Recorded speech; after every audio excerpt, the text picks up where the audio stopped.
Good morning, everybody. Welcome back to Broyans Farm. In my previous video, I was at the Sailorsburg or the Blue Ridge Flea Market with my pap, my one worker Earl, my dad, and then myself. We had a good day on Saturday. Then we decided to come back on Sunday. So for the first time ever, we thought we were gonna leave our plants there, hoping that nobody tampered with it or stole them. And so we came back on Sunday. Everything was fine. Everything was perfect. And then it made it so much easier. That way we didn't have to spend time setting up. We could just start selling right away. And we brought more fresh plants that we were selling out of. And so all went well there. Now we're back home with the truck unloading. Today is Monday. And then tomorrow we're gonna be reloading again for the hometown farmers market on Wednesday. Sunday was probably our best day at market so far this season, which was like the third or fourth time being at market. We sold out of almost all of our hanging baskets besides this one right here. Now Frank's getting off all the potted stuff and we're gonna pull the truck up under number 1 and start unloading. Truck's unloaded. Frank did that basically all by himself while I watered. Now Mom came down. She's gonna take over watering for the most part. I might help her for a little bit longer. And then Frank and I are gonna head into the high tunnels and start staking the tomatoes.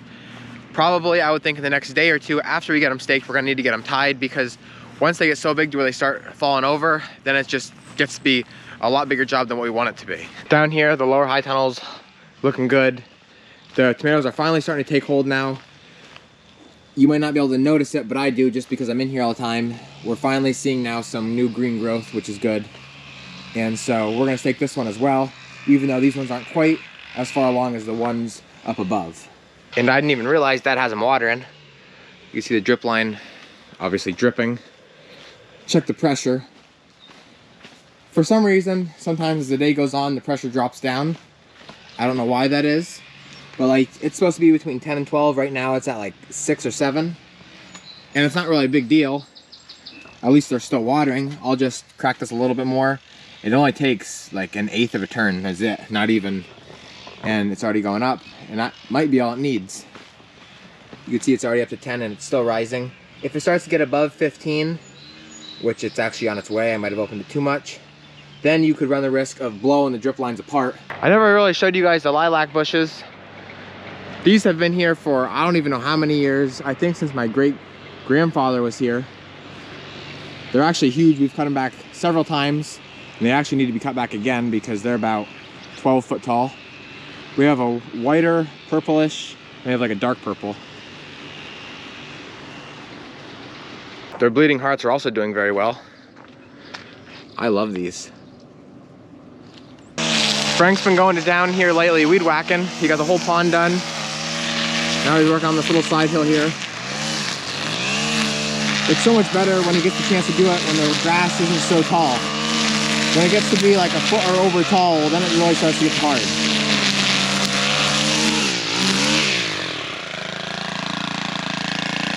How's it going? Good. You're ripping and tearing today. Yeah, I mean, I'm around to the fence, and then I started on those trees. I'm gonna do that whole upper end. Good. Now, as far as that high grass over there, do you want that done? Right there in front of the barn? Yeah. I think I can mow that. Okay. Pap and Graham just got here. They're starting to transplant now that we have some more room in the greenhouses. Pap's working on cilantro. No, he's not. No, He's working on lettuce. Oh. Never mind. I'm working on cilantro. Get it straight. Pap's working on lettuce. The last of it. It's time to get it done.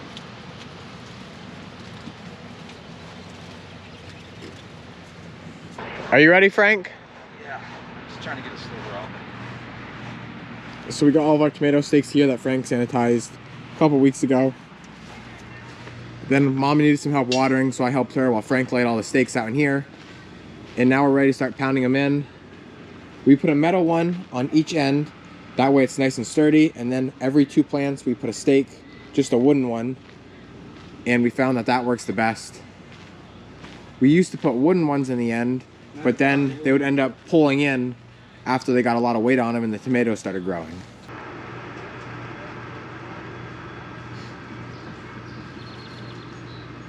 Which side do you want to be on? You want to be on that side? Okay. So the biggest thing is... Being centered. Yep, I don't care as much centered between, you know, the lines as much as you're centered between the tomatoes. Make sure you're halfway between each plant. Yep. And then try to be in the middle Yep. of each plant. Mm-hmm. I mean, it doesn't have to be exactly perfect, but I think that's good right there. that looks good to me. I don't know if I'm gonna need you to hold it while I'm pounding it. Hold on, let's find that out. We'll see how straight I can make it. Okay. The other thing is, if it has a curve, if it's going like this way or this way, turn it so that way the bow is going between the planes. You follow me? Well, yeah, that. Yeah. Which is like Okay. that. Okay. That's what I thought. I remember doing that last year. So, See, my biggest problem is figuring out how deep to set it. and it doesn't seem like you gotta set them as bad as you did last year. No, but I want to set them deep. Yeah. Because that way they don't fall over. Oh, I got you. That's nice. Good. That is nice. I gotta get the hang of it first, and then once I get the hang of it, No, I got you. we'll be okay. You're looking good, actually. Tweak it in just a little bit like that. That should be good. Okay. Good. From what I'm seeing. Yeah, it looks good to me. Okay, this one had the curve more so like this, so like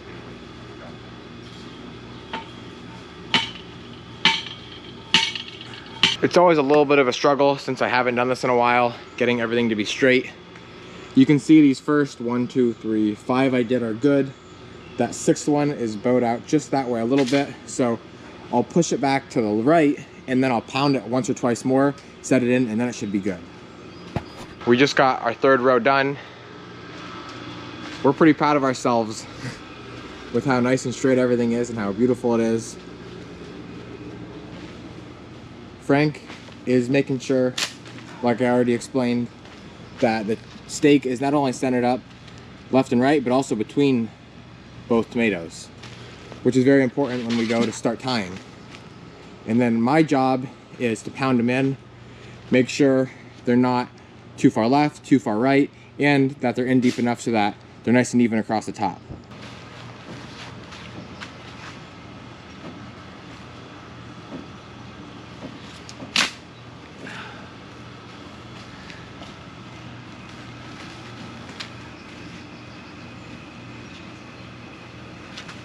I would say all you got to do is just pound them the rest of the way. Pound them straight.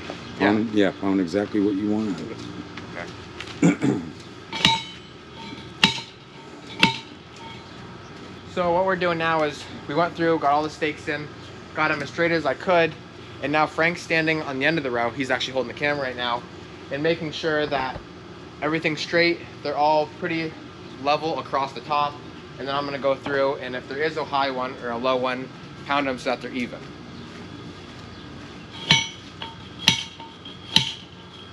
Nice. Now this one seems like it's a little crooked. Is it okay or no? You can go out towards the. No, actually, that's Good? straight. Yep. Go ahead and. Straight? Oh, you actually made it crooked now. Did I? Back towards me? Yep. Just a little bit. There you go. Back in line. How's this one? Out towards the wall a little bit. Beautiful. Same thing with that one. Towards the wall? Yep. One more? It's straight, so I would go with it. Okay. That one's good right where it is. Go ahead and straight down. Nice. Same thing with that one. Straight down? Yep. Upper high tunnel's done. Now we're moving on to the lower one. This one's a lot smaller. It'll go a lot quicker. And I think these might still be watering. I gotta shut these off. Oh no. I must shut them off.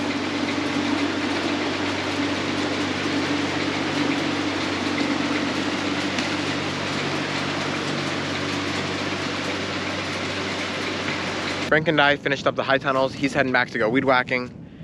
I took some old steaks down to the burn pile. On my way back up, I just missed Dad. He was in the field here with the tractor, spreading fertilizer. He spent a good portion of the day getting all of our oats ground ready.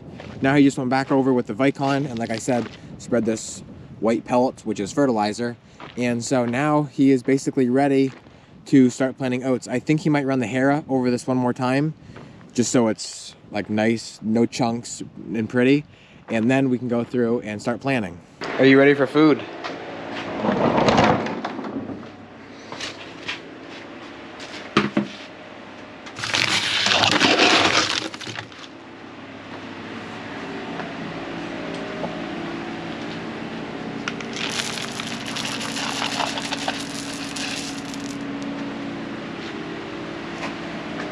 The cats are the only animals left in our barn right now, which is kind of nice because we don't have to clean pens. The cows that we have are out in the pasture, but we still do have to give them chop, which is a mixture of corn, soybean meal, oats, and some other minerals. We have this board coverage over top of the chop cart because the birds love to keep coming in here and pecking at the food. Whoever feeds the cows the night before always leaves the bucket somewhere where it's probably not supposed to be. And so we have an assortment of tubs here. This is what we actually used to feed the cows out of when we used to have milk cows. I guess this is what they gave it to them in. This is our horse's bucket for water that we used to have. We don't even have a horse no more. And so that's what I'm going to use for right now. There's like 5 cows, I think, and I'm going to give them 4 scoops.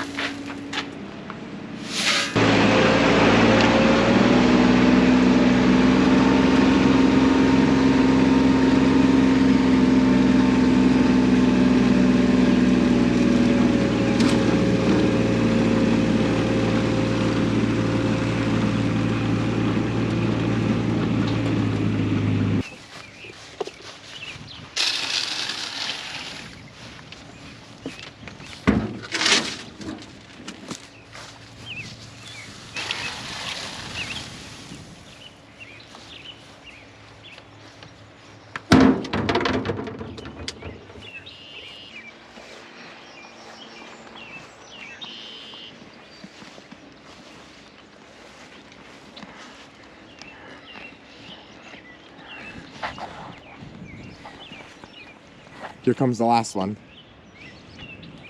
I don't know what's taking him so long. He must not be as hungry.